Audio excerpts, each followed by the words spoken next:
finance minister under a lot of pressure at the moment, presenting the fall economic statement Monday. What are you expecting to see? Well, I was listening to the guests that you had on earlier, including a guy that I quite know very well and like, Jim Sanford. I think he was being a bit optimistic if he believes that Canadians don't care, that they blow through the $40 billion maximum deficit that the Liberals have been announcing.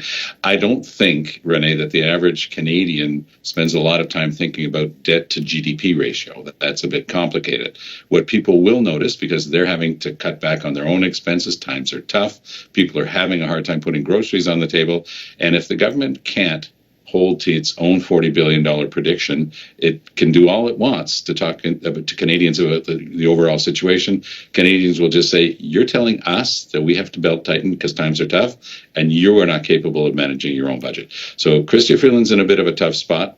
There are going to be a lot of people in that lockup tomorrow because that's the way the system goes. You lock up economists, experts, people who advise unions like Jim Stafford. You're going to have people in a room talking about these big issues all day long, asking questions of the experts from the finance department. And then at 4 o'clock, Chrystia Freeland will give the final document. It's not quite a budget, but it's a mini budget. And it gives a snapshot of the current economic situation across the country. And I think that Freeland is going to be in a spot of trouble tomorrow. She's going to try to put the best possible spin on what is a very bad situation because this government simply doesn't know how to control spending.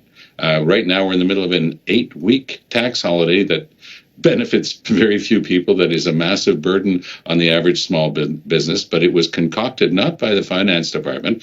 That was leaked out to the papers last week. It was done in the Prime Minister's office because it's a communications strategy. It's not an economic strategy. So this is the problem that Chrystia Freeland, who's a very serious type, has had. She's always got the best experts with her in finance, but then she's got people in the Prime Minister's office saying, okay, we need some bells and whistles. We need to doll this thing up. We need to have some selling points because we're really, 22 points behind the Conservatives and it can't stay there. So we'll try to use goodies to buy votes, and it's just not working.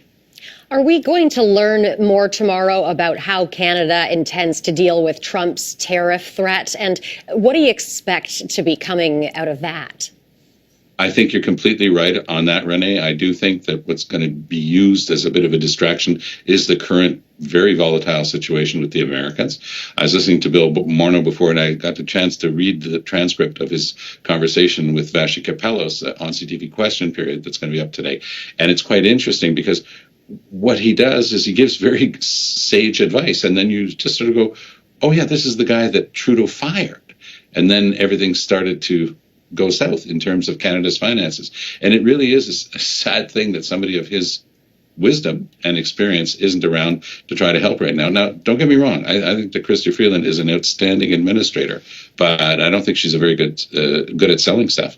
And this is going to be a very tough sell for Trudeau tomorrow. He's going to try to convince Canadians that things aren't as bad as they look, and they actually are. By the way, I did catch a very long interview on French news TV. It came out on Friday, and it was interesting with Pierre Poilievre. Poilievre made several times the same reference that the Liberals are playing fast and loose with the financial facts. And we'll see whether or not during that lengthy lockup, people are able to poke holes in some of the numbers that the Liberals are going to be putting up. It will soon leak out, by the way. This is the stage that we're in right now, where people in different departments are going to start leaking stuff as we head into this next election.